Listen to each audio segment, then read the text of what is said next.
It was the stifling humidity of Angola's rainy season that first brought the stench to my nose, mingled with the scent of death and something fouler. 10 men, all found within a single stretch of dense jungle near the outskirts of Luanda, mutilated, their bodies arranged as if in mockery of life. Their faces wore expressions of abject horror, though their eyes were missing, replaced by carved wooden masks of grinning hyena faces. The scene was too deliberate for coincidence. The authorities labeled it as ritualistic killings. But whispers began to spread.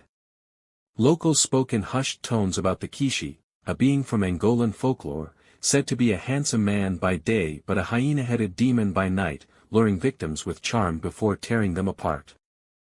I'd seen enough in my line of work to know legends often held more truth than comfort. I boarded the next flight to Luanda.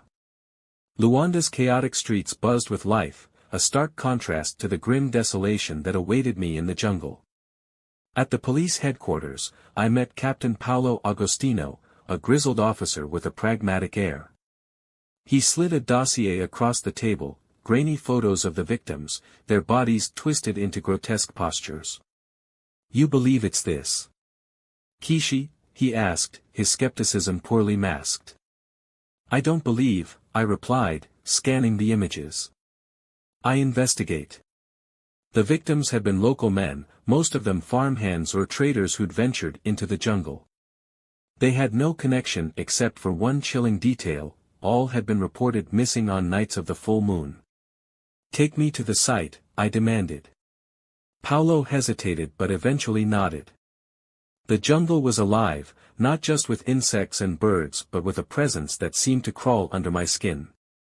The crime scene had been left untouched, a deliberate decision by Paolo to preserve whatever traces the killer, or creature, had left behind. My boots sank into the muddy soil as we approached the clearing. The air here felt thicker. Around the bodies were strange symbols etched into the earth, some resembling crude animal shapes. Flies swarmed the corpses, but the wooden hyena mask seemed untouched, as if even insects knew to avoid them. "It said the Kishi marks its territory," Paolo muttered, his usual confidence dampened by unease. "But these marks, they don't look natural." I crouched by one of the symbols, tracing its jagged edges with my finger. It pulsed faintly under the sunlight, a sensation not of heat but of malice. The villagers nearby were tight-lipped, their fear palpable. After hours of questioning, a single name emerged: Evaristo, a reclusive herbalist said to know the old ways. I found him in a ramshackle hut deep in the jungle, his walls lined with jars of dried herbs and bones. Evaristo was a wiry man, his eyes sharp and calculating. When I mentioned the Kishi, he laughed, a dry, hollow sound. "You come seeking answers, but some truths should not be known," he said, lighting a bundle of sage. "The Kishi is not a beast of flesh but of spirit. It feeds on weakness, on the cracks in a man's soul." "What about the masks?" I asked, showing him a photo. His expression darkened. "Those are not the Kishi's doing. That is the work of men who worship it." Evaristo's words clung to me as I returned to my quarters, a small room above a tea-house in Luanda's outskirts. The idea that humans were aiding the Kishi painted this mystery in darker hues. Rituals, worship, offerings. What would drive men to ally with such a malevolent force? Night fell heavy, the city dimming under the oppressive blanket of clouds. I was poring over my notes when the first knock came. 3 sharp raps at the door. I opened it to find a young woman, no older than 20, her face streaked with tears. "You are the detective?" she asked in trembling Portuguese. I nodded, gesturing her inside. She clutched a bundle of cloth close to her chest and whispered, "My brother, he is gone. But I found this." She unwrapped the bundle to reveal a mask identical to those found on the victims, a grinning hyena face. The wood was slick with fresh blood. "Where did you get this?" I demanded. "There's a place in the jungle," she stammered. "Where they gather. They wear these masks. They chant. My brother said he saw, it. The girl's name was Sophia, and her brother had vanished only 2 days prior. Her story was fragmented, weighed down by fear, but one detail stood out: the place she described was near the murder site, deeper into the jungle. I convinced Paolo to provide an armed escort, though he made it clear that his men wanted nothing to do with this case. Superstition runs deep here, he admitted. They'll follow you, but their courage ends where the trail does. By dawn, we were marching into the jungle, Sophia leading the way. The canopy grew denser as we advanced, the air damp and heavy. Every rustle of leaves, every distant cry of an animal, felt like an omen. The jungle had a way of closing in, making you feel smaller, more vulnerable. We arrived at a clearing Sophia claimed was the gathering site. It was barren, save for a towering wooden effigy at its center, a grotesque amalgamation of human and hyena features. The smell of decay was overpowering. "This is where they meet," Sophia whispered. But only at night. We had no choice but to wait. The hours dragged as the sun dipped below the horizon, casting long shadows that seemed to writhe like living things. The jungle came alive with nocturnal sounds, a cacophony that masked any distant footsteps. Then came the howls. At first, I thought it was just hyenas, common enough in the region. But as the sounds drew closer, I realized there was something wrong. They carried an unnatural timbre, as if layered with human screams. The first scream came from one of Paolo's men. I spun to see him yanked into the underbrush, his flashlight spinning wildly before the jungle swallowed it. The others fired into the darkness, their bullets illuminating flashes of movement, shadows that were too fast, too deliberate. "Back to the clearing!" Paolo shouted. We regrouped near the effigy, our backs to the crude totem. I raised my revolver, its silver bullets meant more for folklore than practicality, and waited. The howls stopped, replaced by silence so complete it felt suffocating. Then it stepped into the clearing. At first glance, it looked human, a man in tattered clothing, his face obscured by shadow. But as it moved closer, the light revealed the truth. Its head twisted unnaturally, revealing the grotesque visage of a hyena. The eyes burned with a malevolent intelligence, its grin impossibly wide. "Scatter!" I barked, knowing we were outmatched. The creature lunged, faster than anything I'd ever seen. It pounced on one of the men, its jaws closing around his throat. Blood sprayed across the effigy, and the man's scream was cut short. I fired. The bullet struck its shoulder, and it let out an ear-piercing howl. To my astonishment, the creature staggered, its eyes locking onto me with a mix of hatred and pain. "It can be hurt," Paolo shouted, raising his rifle. But before he could fire, the Kishi vanished into the jungle, its laughter echoing in its wake. By the time dawn broke, we were down to half our number. The survivors were shaken, their courage eroded.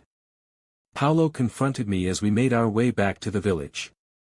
"What the hell was that?" he demanded. "And why does it seem to know you?" I didn't have an answer. The Kishi's reaction to my presence suggested more than random targeting. Perhaps it sensed the silver bullets or the protective charms hidden in my coat. Or perhaps it recognized something deeper, my intent to destroy it.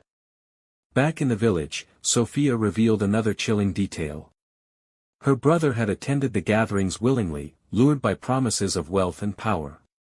But he said it always asked for more, she explained. More blood. More loyalty. Until it was too late. This wasn't just a creature of folklore. It was a predator that thrived on human greed and desperation, twisting its victims into accomplices. Sleep evaded me that night. The jungle outside the village seemed alive, pressing against the walls with an unseen weight. The Kishi's laughter haunted my thoughts, intertwining with Sophia's account of her brother's descent into darkness. The creature wasn't merely killing, it was harvesting. In the morning, I visited Evaristo again. His hut felt heavier with secrets than before. "It showed itself to you," he said, not as a question but a grim statement. That means you've wounded its pride. It will come for you next. Then tell me how to kill it.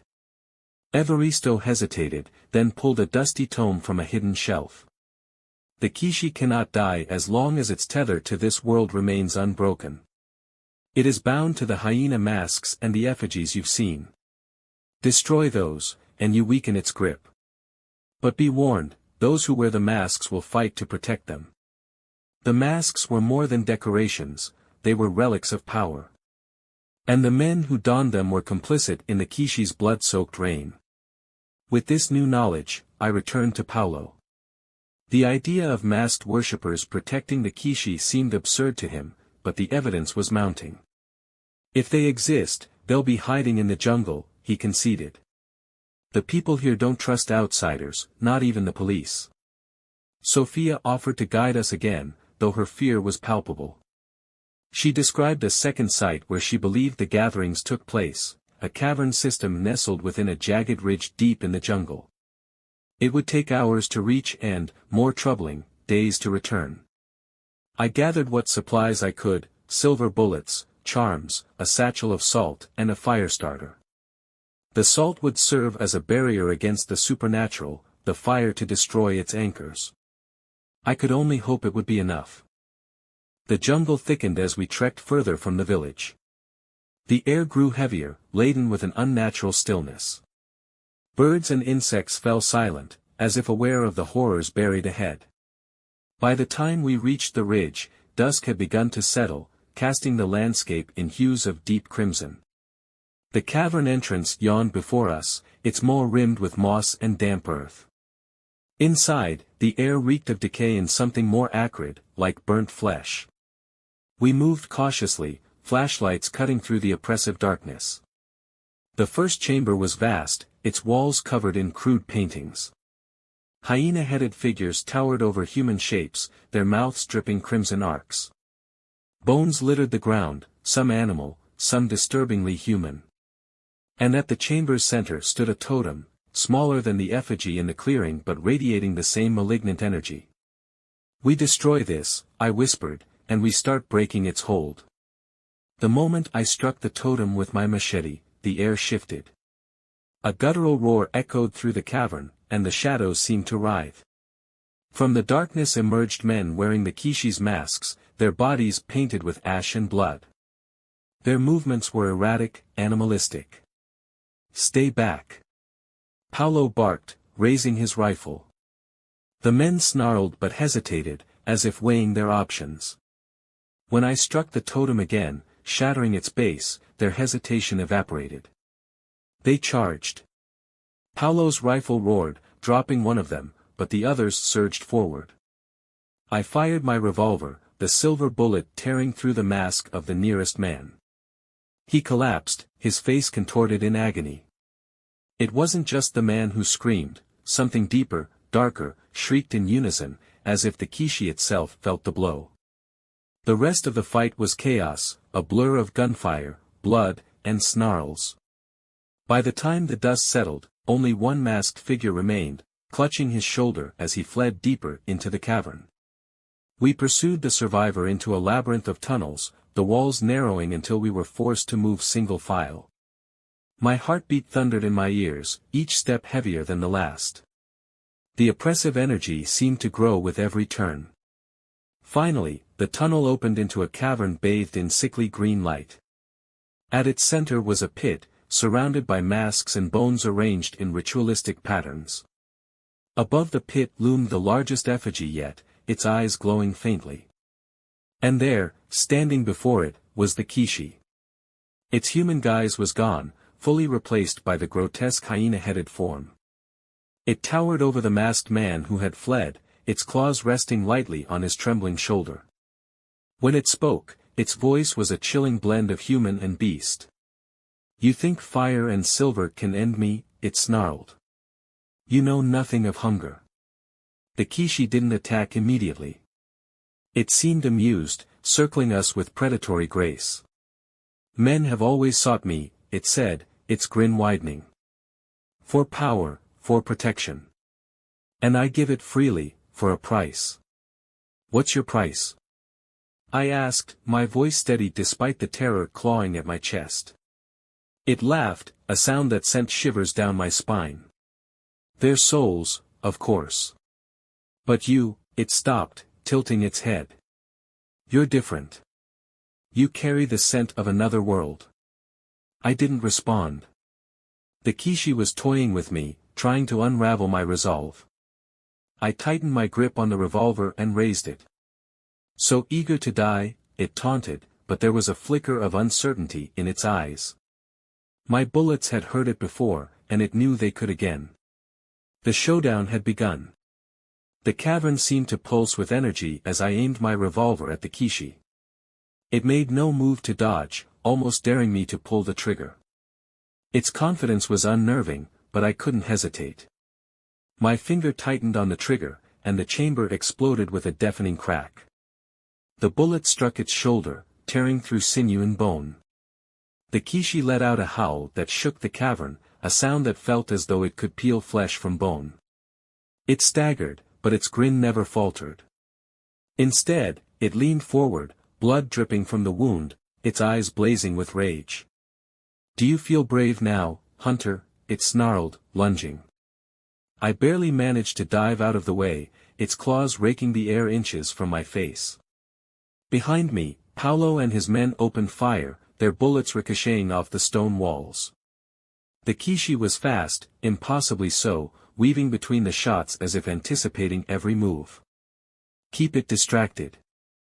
I shouted, reaching for the satchel of salt at my side. The ritual markings on the ground radiated a foul energy, anchoring the creature to this world. If I could break them, I might sever its link entirely. I dashed to the edge of the pit, dumping the salt onto the carvings etched into the stone. The symbols hissed and sizzled, smoke rising as the energy dissipated. The Kishi let out a guttural roar, spinning toward me with unnatural speed. You meddle with forces beyond your understanding, it bellowed, swiping at me. The force of its attack sent me sprawling, my head ringing as I hit the ground. The revolver clattered from my grip, sliding to the edge of the pit. The Kishi loomed over me, its jaws opening wide to reveal rows of jagged teeth. Paulo's rifle cracked, the bullet striking the creature's side. It stumbled, giving me just enough time to scramble to my feet and grab the revolver. Keep going. Paulo shouted, reloading. Don't stop. I turned back to the pit, firing another shot into the totem above it. The wood splintered, the faint glow of its eyes fading. A deafening shriek filled the cavern as the Kishi staggered again, its movements erratic, its form flickering between man and beast. Before we could celebrate, the sound of footsteps echoed from the tunnels behind us. More masked men poured into the cavern, armed with crude weapons and chanting in unison. They charged with wild abandon, their eyes empty, as if their souls had already been consumed. Hold the line. Paulo bellowed, his men forming a desperate defense. I focused on the remaining symbols, shattering them with strikes from my machete and scattering more salt. Each broken symbol weakened the Kishi further. Its roars became guttural whimpers, its body writhing as it clutched at its chest. You think you can banish me? It rasped, its voice layered with pain and fury. I am eternal. Not tonight, I muttered, swinging the machete one final time. The last symbol crumbled, and the air seemed to implode. The Kishi let out a howl so piercing it felt as if the earth itself would split. Its form began to disintegrate, the hyena head collapsing inward like ash caught in a whirlwind. The remaining cultists screamed in agony, clawing at their masks as they fell lifeless to the ground. The cavern shook violently. We need to move. Paulo shouted, dragging one of his wounded men toward the exit. The ground beneath the totem began to crumble, the pit widening into an abyss that swallowed the effigy whole. I grabbed Sophia's arm, pulling her toward the tunnel. The air was thick with dust and the stench of decay, but we pushed forward, driven by sheer will. The jungle outside greeted us with the first rays of dawn, the sun piercing through the trees like a beacon of salvation. By the time we reached the village, exhaustion weighed heavy on us. Paulo's men were battered but alive, and Sophia was safe, though her eyes carried the haunted look of someone who had glimpsed the abyss. Evaristo met us at the edge of the village, his expression grim. "The Kishi is gone, but the scars remain," he said, his voice heavy with foreboding. "You've broken its tether, but its hunger will endure. Creatures like it always find a way to return." I didn't argue. The cost of this victory was etched into every wound, every loss.